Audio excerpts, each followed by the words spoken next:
O decisivo logo mais ao vivo no Sport TV, 8 da noite. E eu vou pro Maraca porque o Edson Viana já chegou lá para trazer as últimas do jogão dessa noite pra gente. Tudo bem, Edson? Oi, Escobar, boa tarde para você, boa tarde para todo mundo. Pois é dia de jogão, Maracanã recebendo os últimos retoques. São cerca de 2.000 pessoas envolvidas na operação de um jogão como hoje. E claro que os olhares estão voltados para o gramado, que vem sendo muito utilizado, né? Foram 17 jogos nos últimos 50 dias, dá uma média de aproximadamente uma partida a cada 3 dias, mas ele tá bonitão, muito bem cuidado para o jogo de hoje. Você pode ver aqui atrás de mim que as arquibancadas já estão com decoração, com faixas nas cores do Flamengo, que é o mandante. A maioria absoluta dos torcedores hoje vai ser do Flamengo. A torcida esgotou rapidamente cerca de 3 dos 4 setores aqui do Maracanã. Ainda restam ingressos apenas para o setor sul, que é o setor dedicado ao Fluminense, e pouquinho, menos de 1.000 ingressos. E agora a gente começa o giro de notícias pelos dois rivais com a Sofia Miranda, pelo lado rubro-negro, que está lá no Ninho do Urubu. Oi, Sofia, boa tarde. Oi, Edson, muito boa tarde para você, boa tarde para todo mundo que está com a gente nesse dia especialíssimo para o futebol carioca, Fla-Flu decisivo da Copa do Brasil.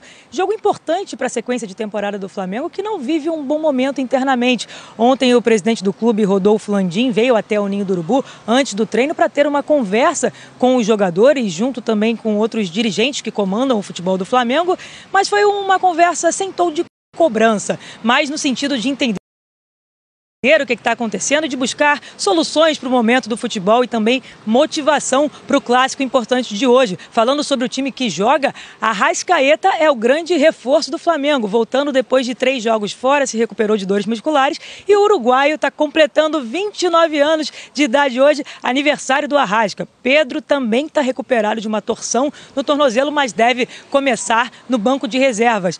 É o campinho do Flamengo aí para vocês: Matheus Cunha, Fabrício Bruno, Davi Luiz, Léo Pereira, Wesley, Thiago Maia, Eric Pulgar, Gerson, Ayrton Lucas, Arrascaeta e Gabigol. Agora com as informações do Fluminense, Lívia Laranjeira. Boa tarde. Tudo bem, Sofia? Boa tarde para você, boa tarde a todos. A gente está desde cedo aqui nesse hotel na Barra, onde a delegação do Fluminense está reunida, e a gente acompanhou a chegada dos jogadores por aqui. Vimos Ganso, Cano, Fábio, as principais estrelas desse elenco atendendo alguns torcedores que vieram até aqui, mas uma ausência foi muito sentida, né? O Marcelo não veio, ainda se recupera de dores na panturrilha, não está relacionado para o Fla-Flu de hoje à noite. Com isso, a lateral esquerda deve ser feita pelo Guga no time titular. Vamos ver a escalação provável do Fluminense para a partida de hoje, com Fábio no gol, Samuel Xavier, Nino, Manuel na vaga do Felipe Melo, que está suspenso, e Guga na lateral esquerda, André, Martinelli, Ganso e Lima, e lá na frente Arias e Cano. Esse é o Fluminense que tenta voltar a vencer, já são 4 jogos sem vitória e sem marcar nenhum golzinho, viu, Escobar? Eu volto com você. Lívia Laranjeira, muito obrigado. 6 classificados. Essas notícias já vêm pipocando. Não são de agora, né? Não são de agora. Para a gente passar para o pessoal, até pela nossa experiência, que já vivemos sobre isso, deixar bem claro que isso acontece muitas vezes, né? Um grupo, ele não é homogêneo o tempo todo. Ele é quase sempre heterogêneo. E que indiferenças existem. Agora, o que não pode acontecer é que essas indiferenças fora do campo atrapalhem o rendimento de dentro do campo, não é isso, Caio? Perfeito. Primeiro que você foi muito feliz, porque a matéria acho que é do Eric e do Fred, e eles são muito competentes e têm muita credibilidade. Então é um retrato do que está acontecendo com o Flamengo. Agora, tem uma frase do Alex que hoje é treinador, craque do Palmeiras, jogou muito, e ele falava uma coisa que resume tudo isso. Ele fala: o cara que joga no meu time, ele não precisa frequentar a minha casa, mas quando a bola começa a rolar, ele tem que ser o meu melhor amigo, ele tem que dar tudo pela camisa que a gente está representando. Então é isso, a gente não está pedindo para que sejam todos super amigos, para que venham almoçar, jantar juntos, não é isso. Mas o que a gente está vendo dentro deste Flamengo é algum desencaixe que não corresponde ao potencial que esse grupo tem. E eu ainda acho que tem uma questão física nesse meio. Aí eu não estou entrando em ambiente, estou falando em rendimento. Era outra pergunta, porque tem as questões do Sampaoli também. Algumas decisões, pelo que a matéria escreve, né, pelo que os nossos 2 repórteres escrevem, é que, olha só, decisões impopulares, e uma delas é a questão dessa intensidade no treinamento. O São Paulo chegou detectando na cabeça dele, né, no entendimento dele, de que o time estava mal fisicamente. Eu discordo, até porque conhecia muito bem o preparador físico que estava à frente do Flamengo antes do São Paulo entrar. Era o mesmo treinador, preparador físico de 2019, que o Flamengo voou e que todo mundo falou que fisicamente o Flamengo atropelava os adversários. Então, o São Paulo chegou, no entendimento dele, o Flamengo estava mal preparado. E ele tem dado treinos exaustivos, poucas folgas. Parece que ele só foi dar uma folga depois do Fla-Flu e depois de quase que um mês, de 30 dias de treinamentos.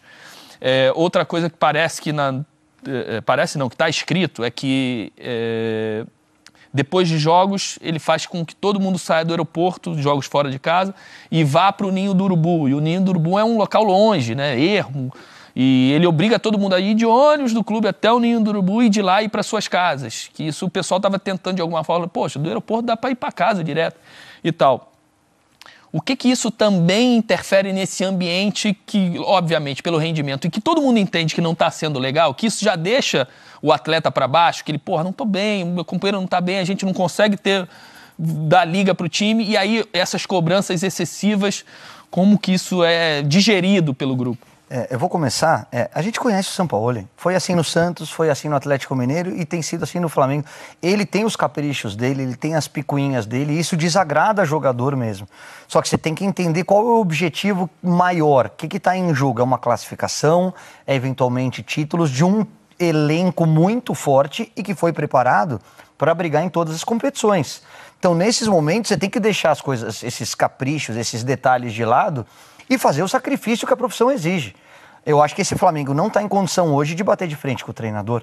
Por mais errado, você conversa, você pondera, né? A gente tem aqui 2 líderes, né? O Ricardinho, em todos os lugares que passou, a Aline também era capitã. Então tem a questão da gestão do vestiário, que aí as lideranças são muito importantes. Quando eu falo do aspecto físico, não é que o Flamengo estivesse mal fisicamente, mas é que me parece que o São Paulo quer jogar numa outra rotação. E a gente viu isso diante do Fluminense. E aí ele está continuando com uma carga forte de treinamentos e aí uma hora a musculatura exige. Qual é o exemplo claro que a gente tem disso? Arrascaeta e Everton Ribeiro. Eles sentiram ou a carga de trabalho ou a sequência de jogos. Mas são 2 caras fundamentais dentro desse esquema e que hoje estão de fora. Mas eu queria ouvir a opinião de vocês. Aline, só para dar mais um ponto dessa questão de Everton e Arrascaeta, são mais algumas lesões, né? Não são só desses 2. Por exemplo, o Flamengo perdeu em 2 jogos, no aquecimento, jogadores importantes. O Gerson, no jogo contra o Botafogo, e o próprio Arrascaeta. Davi Luiz toda hora está com uma dor, um problema